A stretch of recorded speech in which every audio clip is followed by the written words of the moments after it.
Coming in at number 5, we have the Narwhal Tusk. If any of you have ever seen the movie Elf, then you're familiar with the cute narwhal in the beginning of the movie, and that movie really brought narwhals to the public's attention and making this sea creature more popular than ever before, but so much about this creature is a mystery. In 1577, the English explorer Martin Frobisher led an expedition of 150 men to the northern Canada in search of gold, but they had come across something they had never intended, and that was the sea unicorn. The myth of the unicorn goes back centuries, and the business of unicorn horn trade was sustained through the Middle Ages and Renaissance by Vikings who killed the so-called sea unicorns, cut off their horns and sold them for an astronomical price. As European naturalists became more familiar with the world's animal, the myth of the unicorn faded, but mystery of the sea unicorn continued. Frobisher's discovery was actually what we know today as the narwhal, but the horn itself continues to be speculated by many. But the horn is apparently not a horn at all, but is a tooth. The relatives of narwhals include species like the beluga whales, orcas and dolphins, but the mystery remains of how did this massive freakish tooth evolve in this one specific species after its ancestors branched off from whales with ordinary teeth. Many scientists and researchers debate about what this tooth is used for, and some suggest it's an acoustic probe, a rudder, an ice picker, or a spear for battling predators. These creatures don't make it easy for researchers to see them use their tusk for anything at all, so it makes many people continue to question it. Many have come up with many different theories about this so-called horn and what they use it for and why they have it. It has created a huge debate between researchers and scientists to this day, but no definite answer has come out to this day. In at number 4, we have the Submarine Disappearances in 1968. This is one giant mysterious situation, which is the disappearance of 4 submarines from 4 different countries in 1968. The USS Scorpion, a Soviet submarine K-129, a French submarine Minerve, and the INS Dakar went inexplicably missing over just a 5-month period, and the last 2 disappearing only 4 days apart. The exact causes of these sinkings remain unknown and remain a mystery over 50 years later. The INS Dakar was scheduled to arrive in Israel on January 29, 1968. When it didn't return, searchers went out to find it, but after a while there was no sign of the missing submarine. So the search ended on February 4th, and the 69-man crew was officially declared dead in 1981. The cause of the sinking was never determined, and theories say that either a mechanical or human error caused a catastrophic accident, or that the submarine snorkel was damaged after hitting another ship, causing it to flood. The Minerve was on the training operation in the Mediterranean on January 27, 1968, and when they were on their way home, the men were caught in a bad storm. When it was 30 miles away from the port, the Minerve made contact with the men on land and said it would port in about an hour, but an hour came and went, and the submarine had never returned. A frantic search was conducted with 20 vessels and aircrafts trying to locate the Minerve, but it was eventually called off on February 2nd when they found nothing. The K-129 with a crew of 98 descended on March 8, 1968, and almost 2 weeks into patrol on the North Pacific, the K-129 failed to send a scheduled radio message. The Soviets soon began a frantic search, and after 2 months of no sign of the submarine, they gave up their search. The cause of the ship sinking remains unknown and will likely never be known. Almost 3 months after the K-129, the USS Scorpion, a nuclear-powered attack submarine with a crew of 99 men, went missing in the Atlantic while on its way back from a patrol in the Mediterranean. It was sent out on February 15, 1968, and toward the end of its patrol, it radioed that it was expected to return on May 27th. But as you can guess, the USS Scorpion would never return. Like the others, many searched for the lost ship, but on June 5th, the Scorpion and its crew were declared presumed lost. Over the years, there have been multiple searches for these submarines, but only parts have been recovered, and it's considered one of the biggest mysteries that happened in the sea. No one knows why so many went missing in such a short amount of time, how exactly they went missing for so long, and what exactly made these vessels disappear, and this is a mystery we may never get the answer to. Coming in at number 3, we have the Bermuda Triangle. Named for the triangular shape of around 500,000 square miles of ocean between Miami, Bermuda, and Puerto Rico, for centuries the Bermuda Triangle has been mystified as a harrowing patch of ocean where sailors and pilots are prone to lose contact with the natural world and disappear forever. Back when Christopher Columbus first sailed the area, he claimed to see a giant ball of light in the sky that crashed into the horizon and made it glow. Soon after, all sorts of strange events happened in the area, including several boats mysteriously disappearing, and in one incident in 1945, an entire squadron of US torpedo bombers vanished into thin air due to all these weird instances, giving this place the name the Devil's Triangle. The exact number of ships and airplanes that have disappeared is not known, but it's estimated that around 50 ships and 20 planes have been victim to the Bermuda Triangle, and many of these mysterious disappearances of these ships and planes have never been recovered. Many see the Bermuda Triangle as a real phenomenon and have multiple theories to try and explain this mysterious place,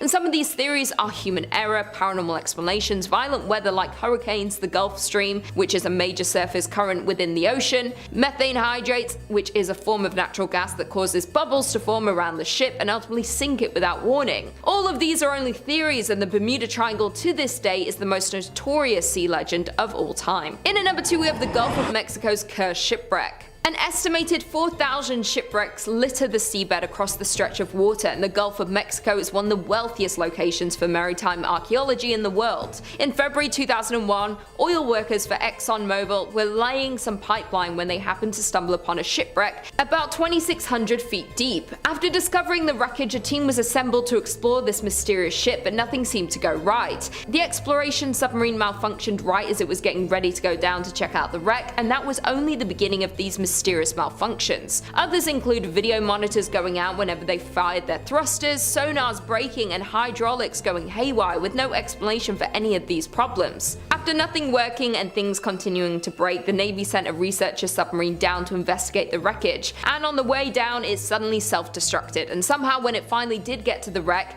its arms were too short to reach anything. 6 months later, in July in 2002, a team working aboard the NR-1 decided to launch a robotic sub down to the wreck site, but the malfunctions continued. The second the rover entered the water, it veered to the right and went out of control. The tether had caught in the propellers, which caused the vessel to smash into the underside of the ship, and the rover was never recovered. Later in the summer of 2002, the curse would continue as a ship from Sustainable Sea Program of the NOAA offered to pick up artifacts from the site. The first time the vessel attempted to leave the dock, debris was lodged in the propeller. The second time, the propeller locked and the ship ended up in dry lock, needing repairs. Over the years, many others have tried to learn more about this wreck, but little was found, and what was found wasn't at all helpful. To this day, nothing has been able to get too close to the shipwreck to investigate and explore the phenomenon, and very little is known about this mysterious ship. Many believe the lives lost in the wreck continue to haunt the ship and will keep anyone and everything out of it at all costs. And finally, in at number 1 we have the unmapped ocean floor. This is truly one of the biggest mysteries, and humans' curiosity about the Earth's floor is centuries old. Much remains to be learned about the ocean, especially exploring the mystery of the deep sea. From mapping and describing the physical, biological, geological, chemical and archaeological aspects of the ocean and understanding their dynamics. For centuries, scholars believed the deep sea to be a lifeless place. Until the late 19th century, we've discovered there is a diversity of life and creatures living down there. Many researchers and divers had tried to dive and take submarines down to explore more of this unknown place, but it's very hard due to the extremely cold temperatures, the darkness, and the literally bone-shattering pressure that's more than 1,000 times that at sea level. In 2019, a retired naval officer, Victor Vescovo, set a new record as one of the deepest dives to date, reaching almost 36,000 feet down in a submarine into the deepest place on Earth, the Marianas Trench. The ocean covers more than 70% of the planet's surface, driving weather, regulating temperature, and ultimately supporting all life's organisms. Throughout history, the ocean has been a vital source of sustenance, transport, commerce, growth, and inspiration. But to this day, more than 80% of the ocean remains unmapped, unobserved, and unexplored, and it's still unknown how deep the ocean really is. Given the high degree of difficulty and cost in exploring our ocean using underwater vehicles, researchers have relied heavily on technologies such as sonar to generate maps of the seafloor, but currently less than 10% of the global ocean is mapped using modern sonar technology, and only about 35% of the United States have been mapped using modern methods. As we go deeper into the ocean floor, it's too deep for this modern technology because it's too remote and dark for this type of visual mapping. So if you go swimming in the ocean, it's very unknown of what is swimming and living below you. But scientists and researchers continue to develop technologies to unlock the many secrets of the ocean. The NOAA is working to increase our understanding of the ocean realm. Number 5 on this list is the Fermi Paradox. This one is all about aliens, but maybe not how you might expect. Science Focus says, in 1950, Enrico Fermi, the man who built the first nuclear reactor, was having lunch in the canteen of the Los Alamos bomb lab in New Mexico when he suddenly said, "Where is everybody?" Everyone around the table knew exactly what he meant. Decades later, Fermi's question was examined independently by the American physicists Michael Hart and Frank Tipler. Hart considered aliens spreading throughout our Milky Way, and Tipler considered self-replicating machines that, on arrival at a planetary system, exploit the resources to build 2 copies of themselves that continue voyaging. Both concluded that even at modest speeds of travel, every star in the galaxy would be visited in a fraction of the age of the Milky Way. As Fermi realized, the aliens should be here on Earth. They do not appear to be, though. This became the Fermi Paradox. Hundreds of explanations have been proposed.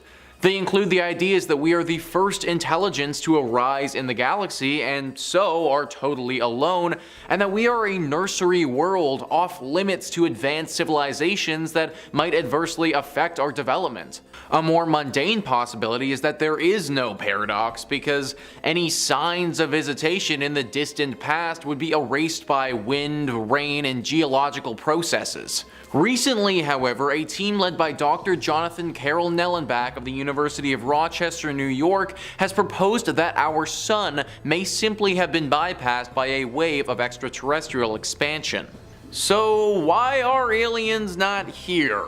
Have they already been here and we didn't even know? Or did they just bypass our solar system altogether? Or is all of this nonsense and the universe is just so big that they haven't gotten to us yet? It's certainly something interesting to think about.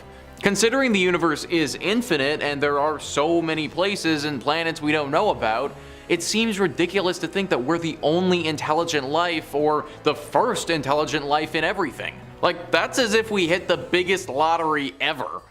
Comment down below what you think about this alien question and why aren't they here yet? Number 4 on this list is dark matter. You've definitely heard the term dark matter get thrown around a bunch before, and you've probably wondered, what the heck is it? Well, if that sounds like you, then you aren't alone. Scientists all across the globe are still wondering what dark matter is and the purpose that it serves. Science Focus says dark matter gives out no light or too little light for us to detect. We know it exists because we see the effect of its gravity on the visible stars and galaxies.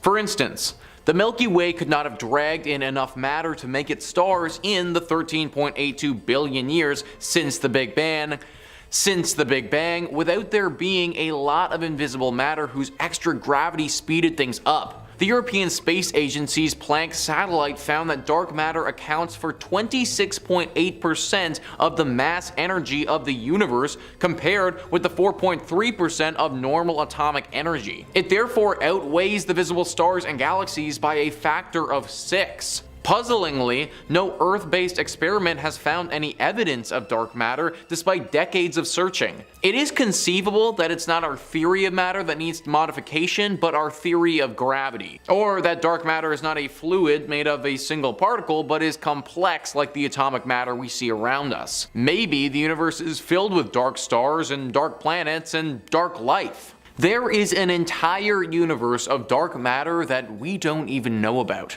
Like, what the heck is this stuff and what's it composed of? Why can't our eyes see it? Why doesn't something this dense even show up? It's all very confusing and nobody can figure it out right now. Dark matter is one of the biggest mysteries in the universe, and understanding what it is and how it works could completely change our understanding of gravity and matter as a whole.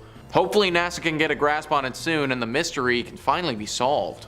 Number 3 on this list is the central black hole. At the center of almost every single known galaxy in the universe, which there are about 2 trillion of, there is a huge black hole just chilling in the middle. These aren't your everyday typical black holes though, they are gargantuan in size and weight. Some of these beasts weigh around 50 billion times that of our sun. Just an absolutely insane number that our brains truly can't really comprehend. But how did this absolute unit of a black hole get there, and why is it so big? Well, NASA doesn't really know, and they are desperately trying to find out. Black holes are one of the most interesting things in our universe, and one of the things that we know very little about. The question of where does a black hole actually go to will probably never be answered because we'll never be able to go inside without getting completely crushed into oblivion. but figuring out why they're in the middle of pretty much every notable galaxy is important. If we can understand this, then we can understand how a galaxy is formed and potentially the lifespan of certain galaxies. Also, knowing what creates these black holes will help us better understand them and see if our planet will ever be at risk of such a disaster.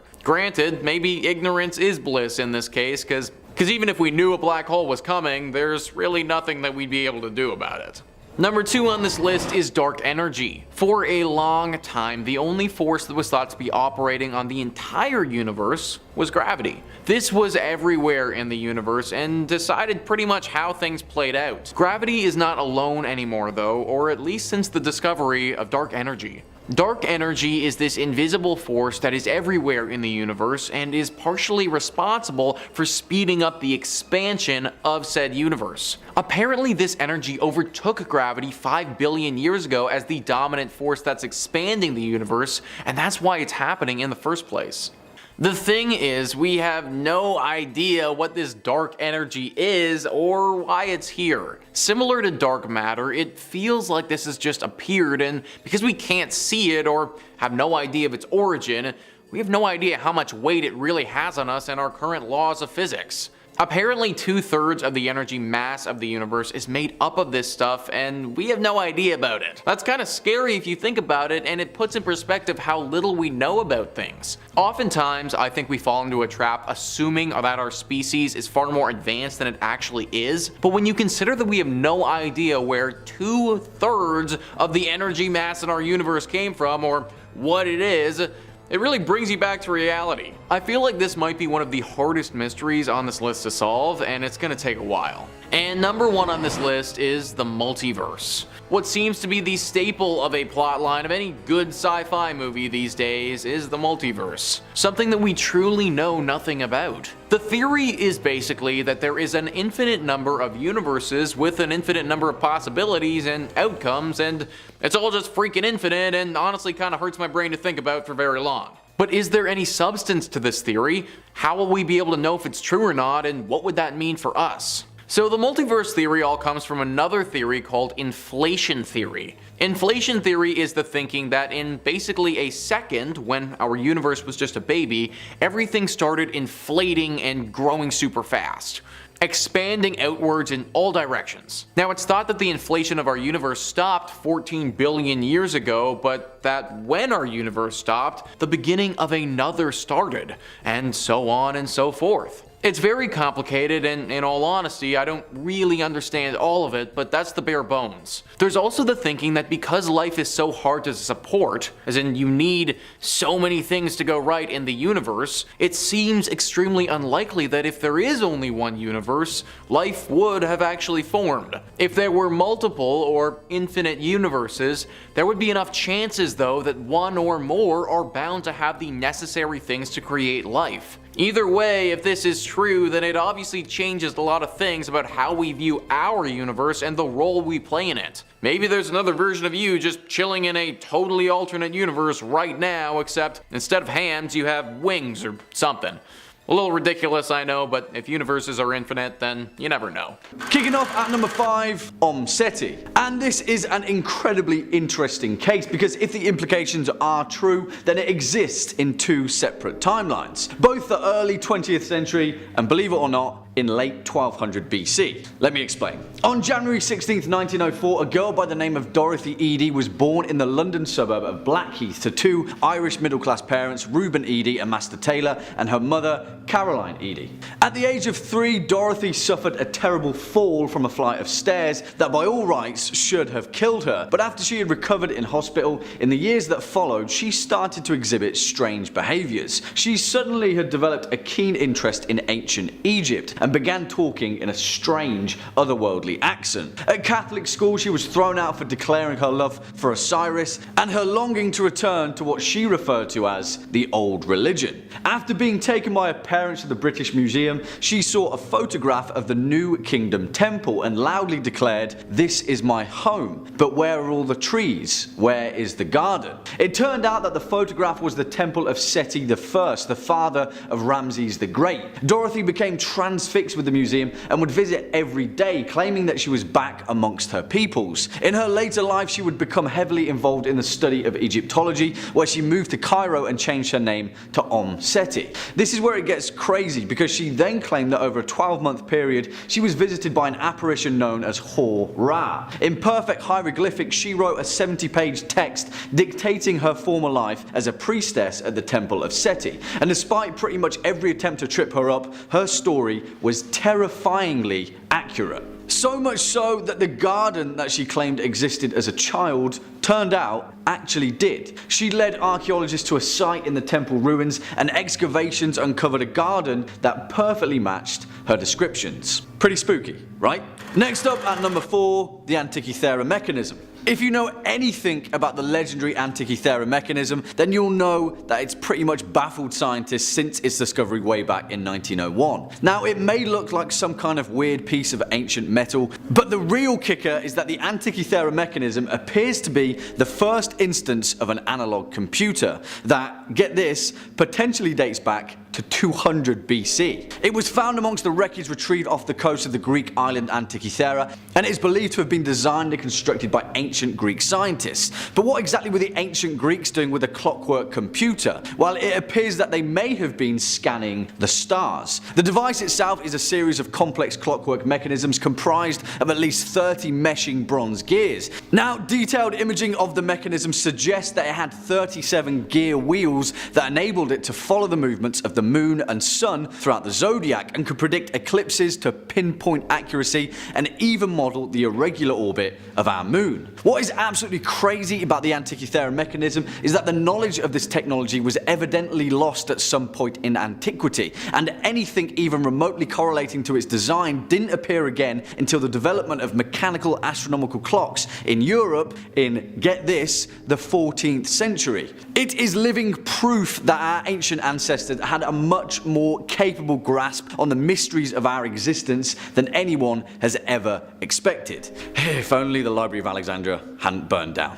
Hey? Swinging in at number 3, the Amber Room. Now, as far as ancient mysteries go, this one is perhaps the most recent, although the design and creation of the mysterious Amber Room dates back to the early 17th century. Now, the precious gemstone of amber has enthralled Europeans for countless generations, and in particular the Russian aristocracy, so much so that in 1716 Peter the Great was gifted an entire room built out of the stuff to celebrate the peace between Russia and Prussia. It was originally installed at the Charlottenburg Palace, home of Frederick I, the first king of Prussia, and Peter the Great loved it so much that Friedrich was like, "You can have it, bud, we're friends now." The room consisted of 180 square feet of pure decadence, glowing with over 6 tons of amber, which were backed with panels upon panels of gold leaf. Today, historians estimate that the original Amber Room would have been worth over $142 million, and is often considered to be the 8th wonder of the world. So, where is it? Well, of course, in 1941, Adolf Hitler initiated Operation Barbarossa,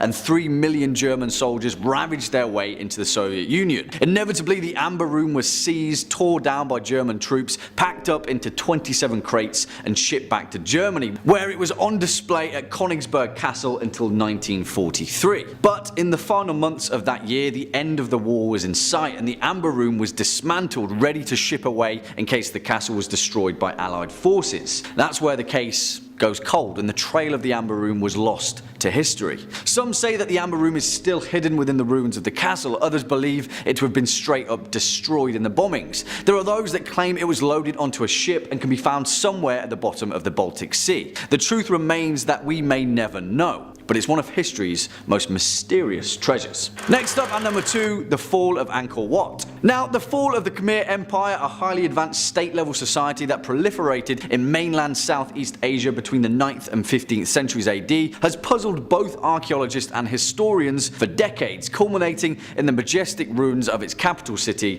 Angkor Wat. The Khmer Empire were incredibly advanced for their time and were noted for their enormous monumental architecture and their extensive trade partnership between India, China, and the rest of the world. They had a massive road system, evidence of advanced agricultural technology, and were most of all famous for their highly complex hydrological system that took advantage of the region's monsoonal complex, efficiently carving out a civilization in a tropical rainforest. Now, the traditional date for the empire's collapse is 1431, when Angkor Wat was sacked by the rival kingdom of Siam. But the reality of it is, no one really knows. Seemingly, while evidence suggests pockets of the empire remained, for the most part, they just disappeared. However, there may be an equally terrifying reason for their demise. Angkor Wat was constructed as a hydraulic city. It was a demonstration of ingenious technology that harnessed water and flow from the Siem Reap River in a highly advanced manner. But one of the leading theories of Angkor Wat's demise is suggestive evidence of a massive flood. Now, a flood of such stature doesn't seem to appear in any recorded annals of the time, but evidence of extensive water damage to the masonry is the only clue that historians have. Flash flood? Yeah, more than likely, but what caused it? That's anyone's guess. And finally, coming in at our #1 spot, the Bermini Road. And talking of water, our final entry is completely submerged in the stuff, as in, it lies at the bottom of the ocean bed, just off the coast of the Bahamas. And what is it? Well, it's a road seemingly constructed from sub-rectangular limestone blocks that spans half a mile, 18 feet below the water. Yeah, and what's it doing there? Well, you bet no one has a clue, as in really no one has any idea how it got there or even what it is, despite over 50 years of extensive research. The Bermini Road has been examined by geologists, archaeologists of all kind, anthropologists, marine engineers, pretty much anyone and everyone with any ancient underwater credibility, all of which have shrugged their shoulders at any reasonable explanation. Well, first off, how old is it? Again, no one knows, despite irregularities in carbon dating from various other materials from the area, which has split researchers into two camps: proponents of the road being man-made and those that believe it is a natural geological occurrence. Now, usually geologists are pretty damn good at pinpointing the age of any given mineral, but not with the Bermini Road, as carbon datings have varied widely from being 1500, 3000 and 15,000 years old. Listen guys, there are so many potential consequences to the implications of the Bermini Road. It could just be nothing at all, a weird freak collection of rocks, but it also could be evidence of a larger settlement long lost to the deep blue sea, and the fact that numerous credible researchers from both camps can't come to an agreement is reason enough to give the Bermini Road some kind of thought. Well, I'll leave this one in your hands, horror fans. Let me know your thoughts down in the comment section below. Kicking off at number 5, the Dyatlov Pass incident, which is perhaps one of the most unexplainable mysteries of the modern era as far as intention goes. Granted, I will admit that the Dyatlov Pass incident may not necessarily be explained by an act of the occult, the most likely explanation being a logical yet tragically coincidental accident, but you've got to admit, the red flags are there. On January 25th, 1959, 9 Russian students set out on a journey across the Otorten mountain range, nestled deep in the northern Urals. They would never be seen alive again. Their tent was originally found by a search party after they'd been missing for over a month. It was found on the uppermost slope of Kholat Sykyl, or Mountain of the Dead in the native language of northern Siberia. All 9 of the students were seasoned hikers and skiers, yet the scene told a different story. Their bodies were found scattered in various bizarre spots around the tent's location. Some of them had burrowed up to 15 feet beneath the snow. Most of them were naked with a string of bewildering anomalies. One of them, Lyudmila Dobinia, was missing her tongue and eyes. Others had broken bones and massive internal trauma, but perplexingly, no external injuries, not even a scratch. Whatever happened on the Mountain of the Dead remains shrouded in mystery. Coming in next at number 4, the San Francisco Satanic Beheading. On the 8th of February 1989, a homeless man, Leroy Carter Jr., was sleeping rough in the Golden Gate Park of San Francisco. That night, he was brutally attacked and murdered. After the authorities arrived on the scene the next morning, they discovered that his head had been cut off. Not only that, but it was nowhere to be found. They scoured the crime scene, but it had appeared that the head was missing. Bizarrely, perhaps the only clue at the crime scene was a headless chicken, which had been partly stuffed into Leroy Carter Jr.'s neck. The San Francisco police were baffled. They called in a specialist, Officer Sandy Gallant, who had built her career around occult crimes. From the beginning, she realized that the murder was perhaps related to a ritual involved in Palo Mayombe, a black magic offshoot of the religion Santeria. Their intention was to make a ritualized brew from Leroy Carter's brain. Strangely enough though, she also predicted that the head would be returned to the crime scene after 42 days, in completion of the ritual. Well, Lo and behold, right on schedule, the head was returned exactly 42 days later. However, no one had taken Officer Sandy Gallant seriously, and no one was watching the crime scene to make an arrest. The ritualistic murderer escaped justice, and the case remains unsolved to this day. Next up at number 3, Pauline Picard.